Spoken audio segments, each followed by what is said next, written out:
সবচেয়ে সুন্দর চরিত্রবান হলো সে যে চরিত্র ভালো, ঈমানও পরিপূর্ণ।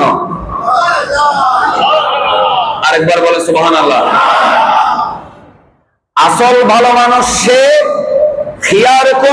খিয়ারুকুম লিনিসাইহি, বউয়ের কাছে যে ভালো সেই আসল ভালো। এখন একটা কথা বললে আপনারা হয়তো মনেও কষ্ট আনতে পারেন, পৃথিবীর সবার সাথে ভালো আচরণ করে, বউয়ের সাথে আচরণ করে কর্কশ। এটা নবীর সুন্নত। সব পুরুষের সাথে মিঠা মিঠা কথা বলে, জামার সাথে কথা বলে গাল 3 বেগা করে, এরকম অনেক নারী আছে না নাই? এটা নবীর আদর্শ নয়।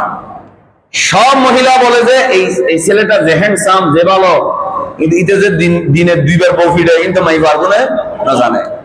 তাহলে অন্য মেয়েরা যদি বলে যে এই ছেলে খুব স্মার্ট, এই মানুষ খুব ভালো, সে আসল ভালো নয়। বউ যদি বলে ভালো, সেই ভালো। এটা কি আমার কথা না নবীর কথা?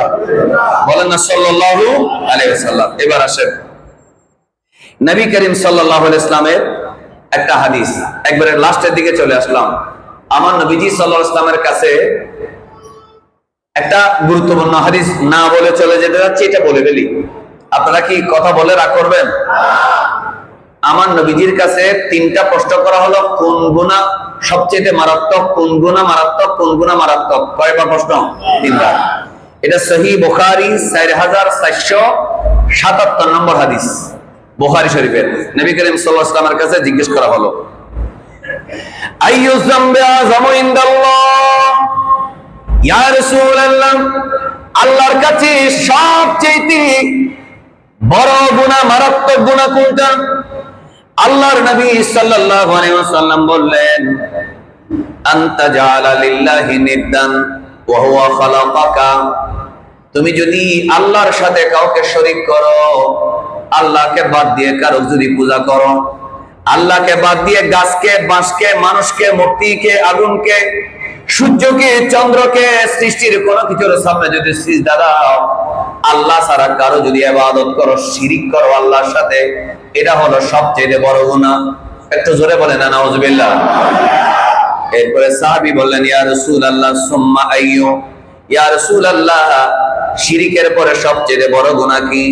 আমার নবীজি বললেন, আনতাকাতুলা ওয়ালাদাকা তাখাফু আন ইয়াতাআমা মাকা, ওই সময় যে গুনাহটা ছিল, তোমার সাথে খানা খাবে, তোমার রিজিকের মধ্যে ভাগ বসাবে, এই জন্য নিজের ছেলেকে, নিজের মেয়েকে নিজে হত্যা করা, এটা শিরিকের পরে সবচেয়ে বড় গুনাহ। এরপরে বলা হলো, ইয়া রাসূলুল্লাহ 3 নম্বর সবচেয়ে বড় গুনাহ কি?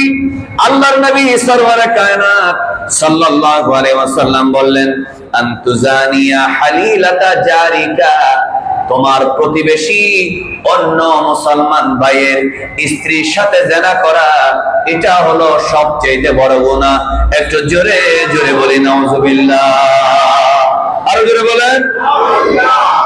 এটাকে বলা হয় পরকিয়া। কি কিয়া? পরকিয়া। বাংলা ভাষায় আরেকজনের স্ত্রীর দিকে তাকানো, নিজের ঘরে বউ আছে, আরেকজনের মেয়ের দিকে তাকানো, নিজের স্ত্রী আছে, আরেকজনের স্ত্রীর দিকে তাকানো, নিজের স্বামী আছে, আরেকটা পরপুরুষের সাথে সম্পর্ক তৈরি করা, প্রেম করা, মোবাইলে, ইন্টারনেটে তার সাথে ভাব বিনিময় করা, এটা কি জায়েজ না হারাম? জোরে বলেন, ছোট গুনাহ না বড় গুনাহ? আরো জোরে। কে বলেছেন? রাসূলুল্লাহ সাল্লাল্লাহু আলাইহি ওয়াসাল্লাম। এই সমস্যা বর্তমানে দিন দিন বাড়তেছে, ঠিক কিনা বলেন? স্বামী বাদ দিয়ে ড্রাইভারের সাথে চলে যাচ্ছে। স্বামী এত হ্যান্ডসাম, ভালো, কিন্তু তার স্বামীকে ভালো লাগে না, প্রতিবেশী শিন নাখা একে ভালো লাগে। কথা বুঝেন না মনে? অর্থাৎ বখাটে ছেলেকে ভালো লাগে, ভদ্র স্বামীকে ভালো লাগে না। এরকম অনেক মেয়ে আছে না নেই?